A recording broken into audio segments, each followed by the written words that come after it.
Hi everybody and welcome back to my YouTube channel. I am Julie Montague, the American Viscountess, and my channel is filled with a lot of royal vlogs like this one today, visits to historic houses, and the occasional video on my renovation of my little Italian house. But today it is a royal vlog and it's all about the coronation. Now I'm going to be doing several videos about the upcoming coronation, and this is the first of many to come. Who is excited for the coronation? I know I am. I can't wait. And so I thought these videos would be really informative, almost to a lead up of this coronation that's happening in May 2023. Today's video, though, is all about the coronation chair. So get ready for some fun-filled facts right here on the American Viscountess. The coronation of the monarch of the United Kingdom is a ceremony, specifically initiation rite, in which they are formally invested with regalia and crowned at Westminster Abbey. And here is the statement from the palace for the upcoming coronation of King Charles III. Buckingham Palace is pleased to announce that the coronation of His Majesty the King will take place on Saturday, 6th of May, 2023. The coronation ceremony will take place at Westminster Abbey, London, and will be conducted by the Archbishop of Canterbury. The ceremony will see His Majesty King Charles III crowned alongside the Queen Consort. The coronation will reflect the monarch's role today and look towards the future while being rooted in long-standing traditions and pageantry. Further details will be announced in due course, and I can't wait to hear more about those further details. But today's video is all about that coronation chair, which many of us will see for the first time in a really long time. So the coronation chair in St. George's Chapel is one of the most precious and famous pieces of furniture in the entire world. It has been the centerpiece of coronations for over 700 years when it is placed in the center of the abbey in front of the high altar. That incredible coronation chair was made by order of King Edward I to enclose the famous Stone of Scone, which he brought from Scotland to the abbey in 1296, and he placed it in the care of the abbot of Westminster. But before we get into more details of the chair, let's talk about the stone. Did you know that the stone weighs 152 kilograms, that's 336 pounds, and is composed of sandstone? It was stolen by Scottish nationals on the 25th of December 1950, and after its recovery in 1951, it was kept in the vault in which it had been stored during the Second World War, and was not replaced in the chair until February 1952, after elaborate precautions had been taken for its future safety. However, on July 3rd, 1996, the Prime Minister at the time, John Major, announced that the Stone of Scone would be returned to Scotland by the end of the year, returning to the Abbey for coronations only. On the evening of November 13th, 1996, the stone was removed from the chair by representatives of Historic Scotland and put in a specially made crate. It was then transported by stretcher to stand in the lantern of the Abbey overnight and was removed in silence to the waiting police escort early on the morning of November 14th to make the long journey to Scotland by road. It can now be seen in Edinburgh Castle. All right, everybody, my skin has gone from plump to frump since perimenopause kicked in. And soon thereafter, I'll be going through menopause. Collagen is the most abundant protein in our bodies, but our levels decline at age. And I found the answer for my skin with Corexico. I absolutely am obsessed. I love what Corexico Marine Collagen has done so far and continues to do. Taken each and every day, scientific studies has shown that marine collagen can improve skin elasticity, skin hydration, and reduce the visibility of aging. Hooray! I like to think of collagen as nature's secret to looking and feeling your best.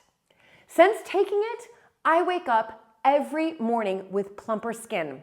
My advice is to commit to Corexico 3-month challenge and take a photo before and after the 3 months to see the difference.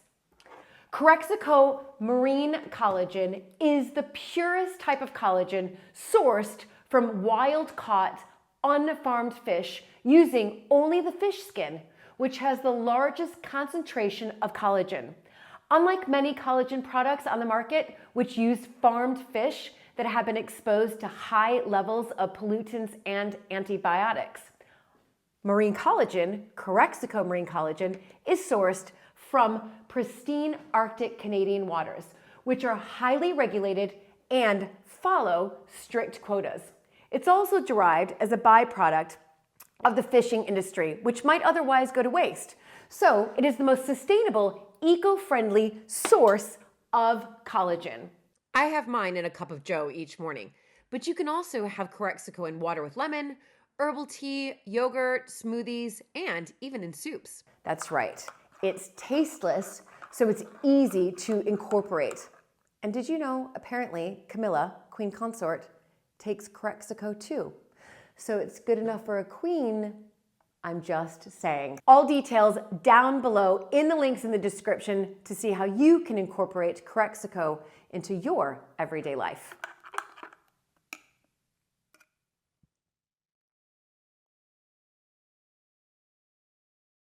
But let's get back to Edward I.